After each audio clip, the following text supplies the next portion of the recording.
Dholera SIR Bharat ही नहीं विश्व के नक्शे पर विकसित होने वाला ये सबसे बड़ा औद्योगिक केंद्र होने वाला। भारत का सबसे मॉडर्न शहर बनाया जा रहा है धोलेरा। क्या नाम है?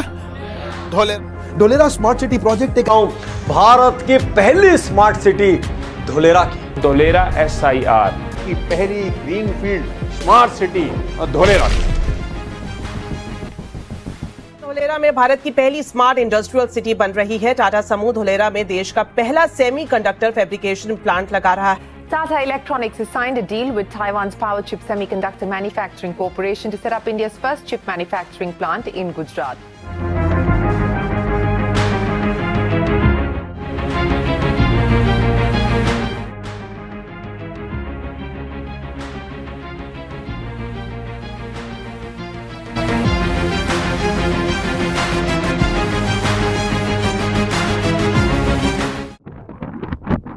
एवरीवन, स्वागत है आपका एक बार फिर से रियलिटी एक्सपर्ट यूट्यूब चैनल।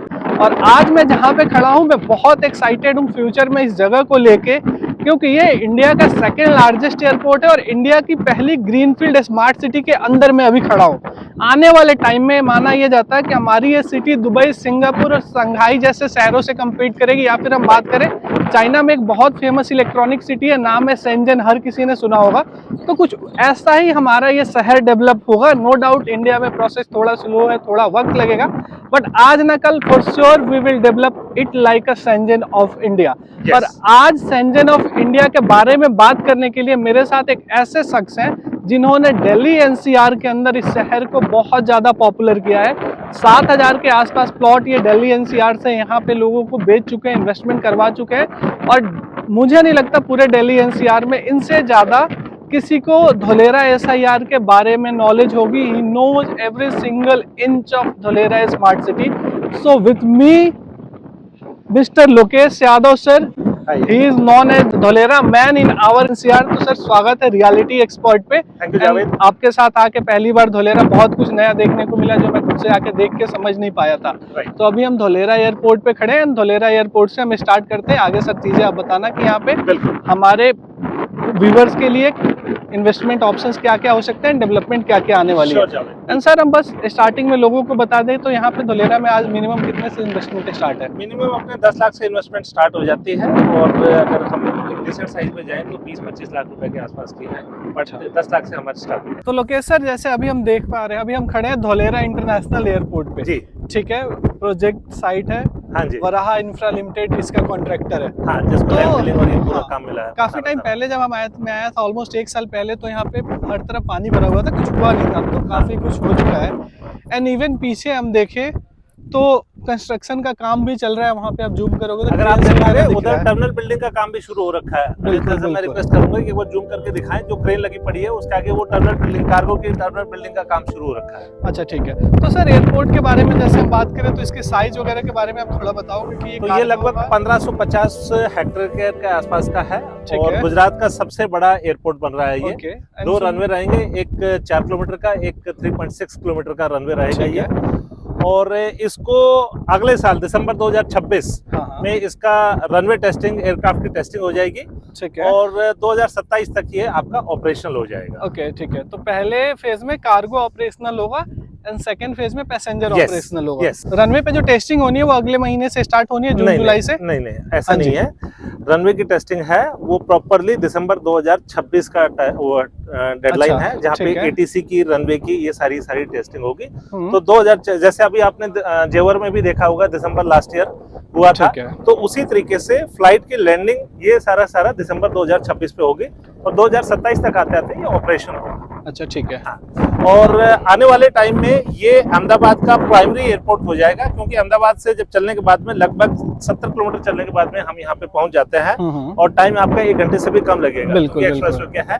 तो जिस तरीके से अहमदाबाद और गुजरात बिड कर रहे हैं ओलंपिक्स के लिए, तो उस टाइम के लिए एक बहुत ही इंपॉर्टेंट ये लोकेशन होने वाली है। दुनिया भर के जितने स्टेडियम बन रहे हैं वो इसी एक्सप्रेसवे के आसपास बन रहे हैं, गुजरात में बन रहे हैं। और अभी भी अगर हम देखें वाइब्रेंट गुजरात के टाइम पे अहमदाबाद का एयरपोर्ट है वो छोटा पड़ जाता है। ठीक है। तो इस तरीके से ये अहमदाबाद का secondary, not only secondary but 10 साल तक आते आते ये प्राइमरी एयरपोर्ट अहमदाबाद का यही रहेगा। ठीक है। एंड सर आपसे एक चीज सवाल लोगों के मन में आता है, जैसे अभी हम दिल्ली एनसीआर से हैं, हमने देखा जेवर एयरपोर्ट अभी ऑपरेशनल भी नहीं हुआ है, फ्लाइट टेस्टिंग वहाँ पे स्टार्ट हुई है और आज जेवर एयरपोर्ट का प्राइस शायद हम गुड़गांव नोएडा जैसे शहरों को टच कर रहा है। नोएडा मेन सिटी में भी उतनी महंगी जमीन कहीं कहीं नहीं है जहाँ जेवर एयरपोर्ट के आसपास के लैंड एरिया में।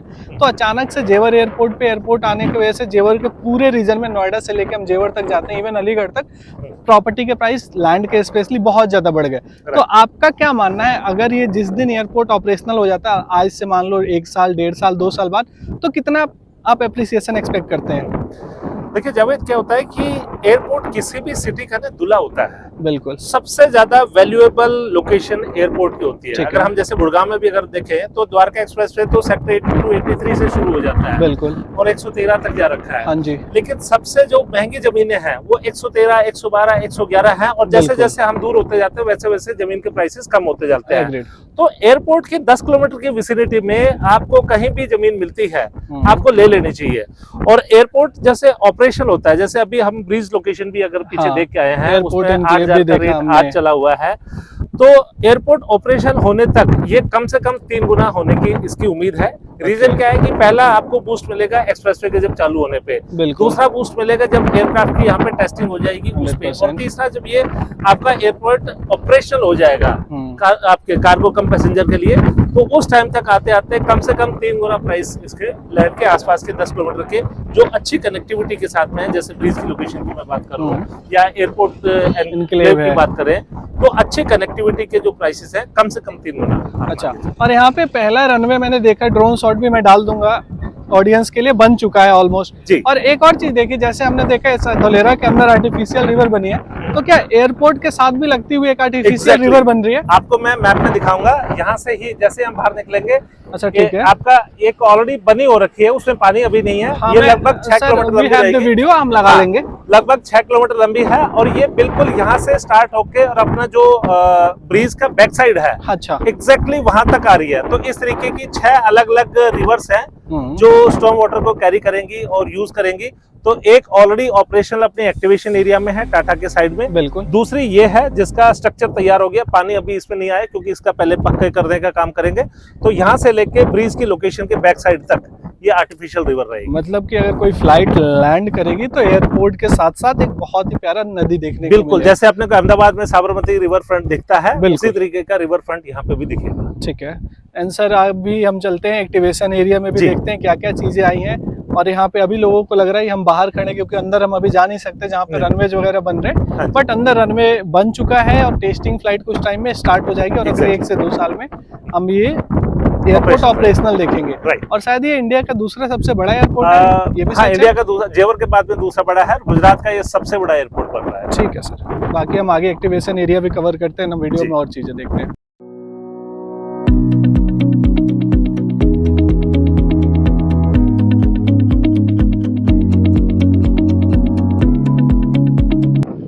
तो सर अभी जैसा हम खड़े हैं, ये हम देख रहे हैं एक्सप्रेसवे है जो अहमदाबाद से आ रहा है। इसके ऑपरेशनल होने के बाद अहमदाबाद से जो डिस्टेंस है वो अराउंड 75 किलोमीटर हो जाएगा धोलेरा का, जो 110 किलोमीटर होता है। ठीक है, तो ऐसे आप बता रहे हैं कितने क्लोवर लीफ है, जैसे मैं भी देख रहा है। सबसे पहला आएगा आपका इसका पीपली का, फिर आएगा आमली का, फिर गाजीपुर का, फिर आपका एबीसीडी बिल्डिंग का, अच्छा, और फिर अदलई में।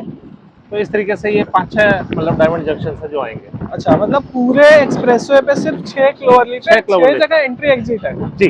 आप कह रहे हैं पूरे भावनगर से लेके अहमदाबाद से लेके भावनगर तक। हाँ, धोलेरा 75 किलोमीटर पड़ता है और भावनगर तक कितना लंबा है ये एक्सप्रेसवे? ये लगभग 7 किलोमीटर के आसपास और आगे चलता है। अच्छा, 7 किलोमीटर के आसपास और आगे चलता है। और ये हम जैसे हम देख रहे हैं, अगर पीछे भी दिखा पाए एक बार तो कैमरे में, कि कितना शानदार डेवलपमेंट इन्होंने करी है। एंट्री एग्जिट पहली बार सच में मुझे फील हो रहा है कि yes we are developing something like a developed nation. वहाँ पे रोड का जो इंफ्रास्ट्रक्चर होता है दुबई सिंगापुर जैसा, वैसा हर तरफ से रोड्स वगैरह की डेवलपमेंट बिल्कुल ये खाली लैंड में जिसे हम ग्रीनफील्ड कहते हैं, देख के मुझे लग रहा है कि फ्यूचर यहाँ पे बहुत ब्राइट है। बिल्कुल बिल्कुल सर। तो ये एक्सप्रेसवे कब तक ऑपरेशनल हो जाएगा सर? एक्सप्रेसवे अनऑफिशियली तो अभी भी गाड़ियां यहाँ से निकल रही हैं, बिल्कुल, लेकिन गाड़ियां हम इसमें जाते 3 देख सकते फ्लाईओवर हैं। का काम बाकी है, कुछ ठीक लूप्स है। का काम बाकी है, तो इस तरीके से इसको हरी झंडी दिखाने में मैं कहूंगा कि 6 महीने का टाइम लग जाएगा। अच्छा ठीक है। और मैंने सुना ये 250 मीटर चौड़ा होने वाला है फ्यूचर में, अभी तो 6 लेन बना है।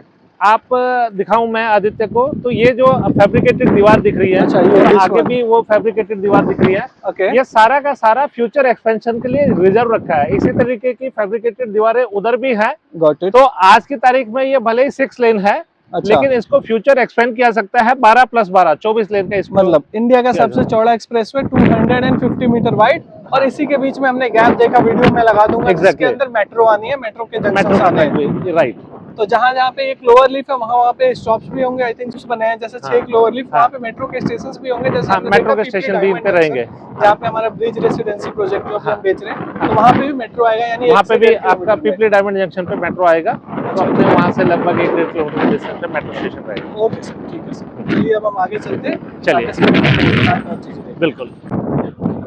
तो लोकेश सर, अभी हम जैसे ये खड़े हैं, सिल्क रूट पार्क लिखा हुआ है यहाँ पे, अगर हम ये देखें बोर्ड पे भी, living deck, drinking fountain, and यहाँ पे हम सबसे ऊपर देखें तो कनाल फ्रंट, इससे आपको ये देखने को हमें कनाल भी मिल रही है जो आर्टिफिशियल रिवर है। बिल्कुल, कितना प्यारा नजारा है यहाँ पे। Right sir. आदि अगर एक बार कैमरा में आप दिखा पाओ तो ये कितनी लंबी है सर इसकी? ये 6.5 किलोमीटर लंबी है, और ऐसी 6 रिवर फ्रंट्स, मतलब 6 आर्टिफिशियल रिवर्स हैं पूरे धुलेरा में चल रही है। एक जो मैंने आपको बताया था एयरपोर्ट से लेके ब्रिज रेजिडेंसी के बीच में। अच्छा ठीक है। तो टोटल 6 रिवर बन रही है। कितना लेंथ होगा उनका अगर हम बात 6 करें? का अगर सबको मिला लिया जाए कलेक्टिवली 35 किलोमीटर के आसपास की है। ये अकेली की बात करें 6.5 किलोमीटर लंबी। अच्छा, टोटल 35 किलोमीटर के आसपास का लेंथ होगा 6 रिवर्स मिला के। बिल्कुल। और ABCD बिल्डिंग भी 6 होगी या वो एक ही होगी? नहीं, वो एक ही रहेगी। तो आगे वीडियो में ABCD बिल्डिंग भी कवर करेंगे, वहाँ पे क्या होगा। बट यहाँ पे ये नजारा बिल्कुल बहुत शानदार है, ऐसा लग रहा है कि नेचुरल रिवर है।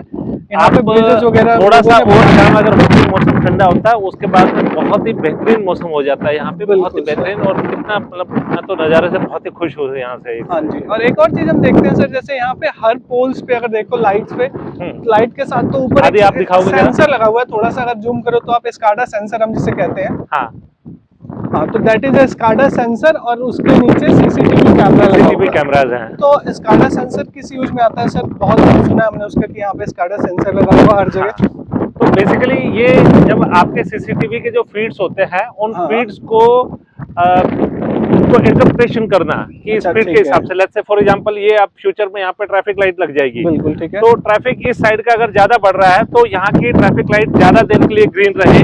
तो ये सारे के सारे स्काडा सिस्टम ही इसको इंटरप्रिटेशन पूरा का पूरा करते हैं यहाँ पे। ठीक है। तो जो कैमरा से फीड आया है उसको किस डायरेक्शन से उसको ऑपरेट करवाना है वो स्काडा सिस्टम करता है। अच्छा ठीक है। लोकेश सर, मुझे एक और चीज जाननी थी कि जैसे ये आर्टिफिशियल रिवर यहाँ पे है, तो ऐसी आर्टिफिशियल रिवर बनाने की जरूरत क्यों पड़ी यहाँ पे?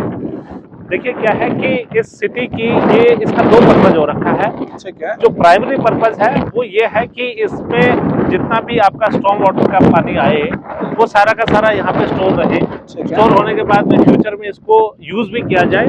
दूसरा, इसको सिटी की ब्यूटिफिकेशन के लिए। अच्छा। तो पानी बारिश में जितना मर्जी बरसे, लेकिन सारा का सारा पानी आपका घूम फिर के इन 6 कैनाल में ही पहुंच जाएगा। ठीक है। ताकि ये एक प्रॉपर जो वाटर का लॉगिंग सिस्टम है वो क्लियर रहे, सारा पानी यहाँ पे रहे, और ये एक स्टोरेज पर्पज भी कर रहा है, और अल्टीमेटली एक बहुत ही ब्यूटीफुल रिवर फ्रंट भी रहे। और मतलब जितना लंबा रिवर कैनाल होगा उतना लंबा ये लीनियर पार्क होगा सर? यस। और सबसे अच्छी बात है, मतलब पूरी सिटी में मान के चले 35 किलोमीटर लंबा अगर पार्क है, तो रोड पे पीपल आर गोइंग, तो कोई कहीं रिलैक्स करना चाहता हो। बिल्कुल।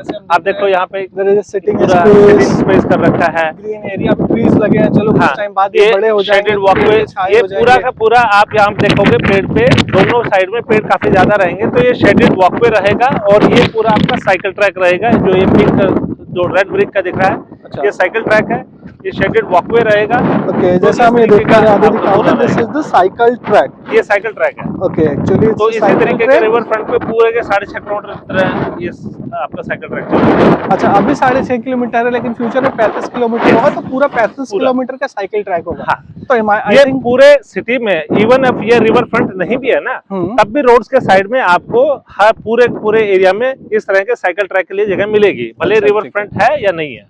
अच्छा लोकेश सर, हम जैसे ये देख पा रहे हैं कैनाल के कॉर्नर पे ही, बैंक ऑन द कैनाल, हाँ। ये बहुत सारी क्रेन्स दिख रही है हमें। अगर हम गिने तो करीब 20-25 से ज्यादा क्रेन्स है। और ये उधर वाली को भी मिला दें हम, करो तो शायद 60-70 सैकड़ों क्रेन्स हैं।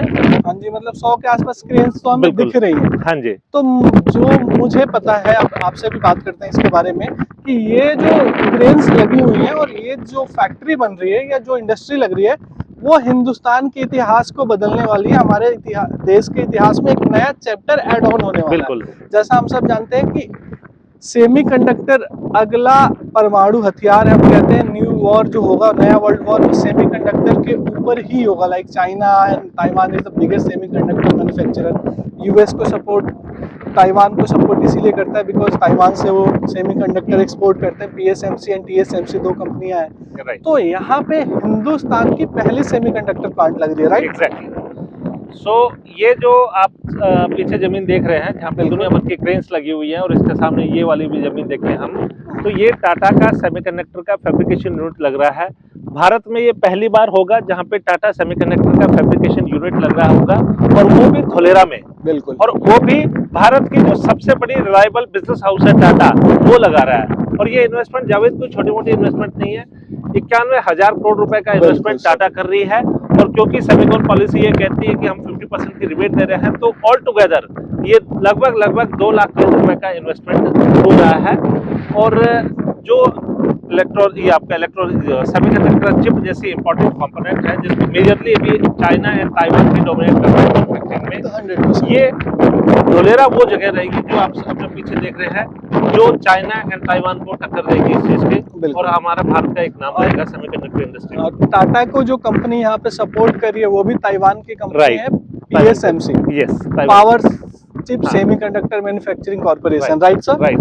And apart from that sir, अगर टाटा का यहाँ पे सेमीकंडक्टर प्लांट ऑपरेशनल होता है, तो जैसे मारुति सुजुकी हमने गुड़गांव में देखा, वी आर फ्रॉम गुड़गांव, वहाँ पे उसकी सब्सिडरी आई, पूरा शहर डेवलप हुआ। तो यहाँ पे टाटा की भी बहुत सारी सब्सिडरीज आएंगी, व्हाट डू यू थिंक? हाँ, तो जैसे मारुति कंपनी के 450 एंसिलरी यूनिट्स हैं जो मानेसर में, भिवाड़ी में, फरीदाबाद में, धारवाड़ा तक फैली हुई है। बिल्कुल बिल्कुल। उसी तरीके से टाटा और टाटा के साथ इसके अलावा यूएस की भी 3 कंपनीज और हैं जो अपने सेमीकंडक्टर प्लांट लगा रही हैं, और फॉक्सकॉन और वेदांता भी यहाँ पे लगा रहे हैं। तो ये सारी की सारी जो प्राइमरी सेमीकन कंपनीज हैं, इनको सपोर्ट करने के लिए लगभग 120 एंसिलरी यूनिट्स रहेंगी, जिनका जो एरिया इनको अलोकेट किया जाएगा वो टाउन प्लानिंग 1 के एरिया में किया जाएगा। तो इस तरीके से कलेक्टिवली सेमीकंडक्टर इंडस्ट्री की वजह से डायरेक्टली और इनडायरेक्टली लगभग 1 लाख लोगों का एम्प्लॉयमेंट क्रिएट होगा 2028 तक। और ये ऑपरेशनल कब तक हो जाएगा?